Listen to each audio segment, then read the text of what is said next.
జూబ్లీహిల్స్లో మనం డీలా వాడి లైట్ తీసుకున్నామా ఎట్లా గెలుస్తున్నామని చెప్పి ఏం జరుగుతుంది ఎరికేనా?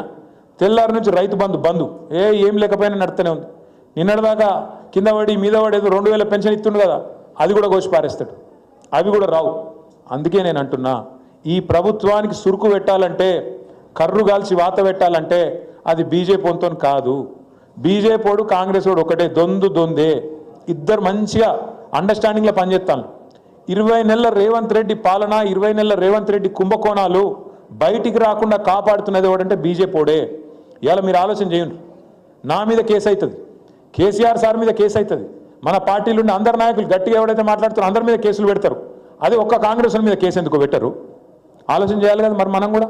బీజేపీ వాళ్ళు నిజంగానే అంత పార్టీ వాళ్ళు అయితే, వాళ్ళు నిజంగానే నియ్యత ఉంటే వాళ్ళకు ఎందుకు కేసులు పెడతలేరు? మరి ఇవాళ ఏం అక్కరున్నది నీకు రేవంత్ రెడ్డిని కాపాడేది? వాళ్ళిద్దరి ఎజెండా ఒక్కటే, మోదీది రేవంత్ రెడ్డిది ఎజెండా ఒక్కటే. ఖచ్చితంగా కేసీఆర్ బొండిగా విసికేయాలి, తెలంగాణ గురించి మాట్లాడేటోళ్ళు లేకుండా చేయాలి, మన ఇద్దరం ఆడుకోవాలి, మైదానం ఖాళీ కావాలి, మన ఇద్దరం ఆడుకోవాలన్నది వాళ్ళ ఎజెండా. నేను మీకు దండం పెట్టి చెప్పేది, ముఖ్యంగా మా నాయకులు, మా సోదరులు, మీ అందరికీ కూడా కోరేది, దివంగత శాసనసభ్యుడు ఎమ్మెల్యే మాగంటి గోపీనాథ్ గారు, ఎన్టీ రామారావు గారు ఉన్నంతకాలం ఎన్టీ రామారావు గారికి విధేయుడిగా పనిచేసిండు. కేసీఆర్ గారితో చేరిన తర్వాత కేసీఆర్ గారికి విధేయుడిగా మనము ఎలక్షన్లో ఓడిపోయినా, కొంతమంది ఎమ్మెల్యేలు జంపు కొట్టినా, నేను అసంటోని కాదన్నా, మళ్ళా కేసీఆర్ గారిని ముఖ్యమంత్రి చేసేదాకా నేను ఎక్కడికి పోను, మీతోనే ఉంటా అని చెప్పి గట్టిగా నిలబడ్డ నాయకుడు మాగంటి గోపీనాథ్ గారు. మనం ఎన్నడూ ఈ 10-11 ఏళ్లలో ఎన్నడూ కూడా కులం పేరు మీద పంచాయతీలు పెట్టలే, మతం పేరు మీద పంచాయతీలు పెట్టలే, ఎన్నడూ కూడా మనం ఆంధ్ర తెలంగాణ పంచాయతీలు అసంటే వాటికి కూడా పోలే. మనం అందరినీ కడుపులో పెట్టుకొని, హైదరాబాద్ మహానగరం అనేది ఒక మినీ భారతదేశం లెక్క కాబట్టి అందరినీ కడుపులో పెట్టుకొని మనం నడిచినాం. మనం ఈ 51 బూత్లలో 100 మందికి ఒక్కరు చొప్పున మనం ప్లాన్ చేసుకొని ఇప్పటికే ప్లాన్ చేసి ఉంటారు. మరి మీ అందరికీ కొన్ని వివరాలు కూడా ఇచ్చింటారు. మీకు కొన్ని సూచనలు, కొన్ని వివరాలు, ఒక చిన్న పట్టిక కూడా ఇచ్చింటారు. ఇచ్చిండ్రా ఈ కాగితం? వచ్చిందా? ఇవ్వలేదు.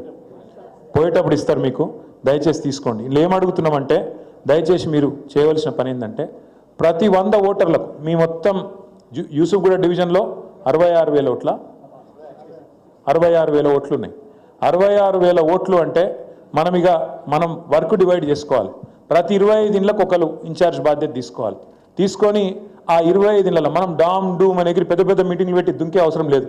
మనం సింపుల్గా పోయి ఆ ఇండ్లకు పోయి ముచ్చట పెట్టాలి. కేసీఆర్ ఉన్నప్పుడు బాగుండేనా, ఇప్పుడు వీళ్ళు వచ్చినాక బాగుందా? ఇది ఒక్కటి మీరు అడుగుని మొదలు. నాకు తెలిసి 99% మంది అప్పుడే మంచిగా ఉండే, వీళ్ళు వచ్చినాకనైతే నాశనం చేసిపోయిందని మీకు 99% మంది చెప్తారు. నేను చెప్పేది కరెక్టేనా?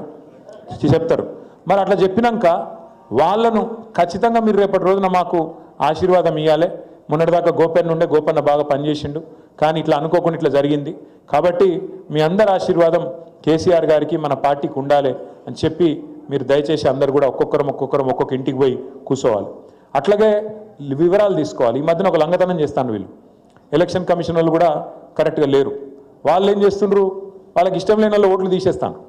అవి చూసుకోవాలి ముందు. ఇప్పుడు మనం చేయాల్సిన శ్రీనివాసరెడ్డి గారితో, రాజ్ కుమార్ పటేల్ గారితో, మన డివిజన్ అధ్యక్షులతో నేను కోరేది ఏమంటే, మనం చేయాల్సింది అందరు ఓట్లు ఉన్నాయా లేవా చూసుకోవాలి.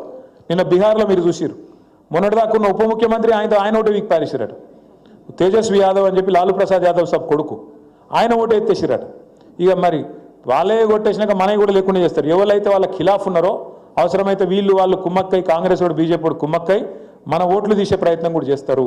మనం ముందు తొందరపడాలి, జాగ్రత్త పడాలి.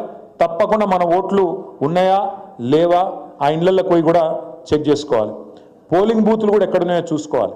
పోలింగ్ బూత్ గతంలో మీకు తెలుసు, కాకపోతే మళ్ళీ మనం మారుతున్నాయా, ఎక్కడున్నాయి అవి కూడా చూసుకోవాలి. దాంతోపాటు ఏ 100 ఓటర్లకైతే మీరు ఇన్ఛార్జ్ తీసుకుంటుర్రో, ఏ 100 ఓట్లకైతే 25 ఇండ్లకైతే మీరు జిమ్మేదారు తీసుకుంటున్నారో, అక్కడ ఖచ్చితంగా మనమే పోవాలి. ఆ 25 ఇండ్లను మనం ఎంత పెద్ద నాయకులమైనా మొదలు మన ఇల్లు, మన చుట్టూ పొక్తా చేసుకోవాలి, ఆ తర్వాతనే బయట మాట్లాడాలి.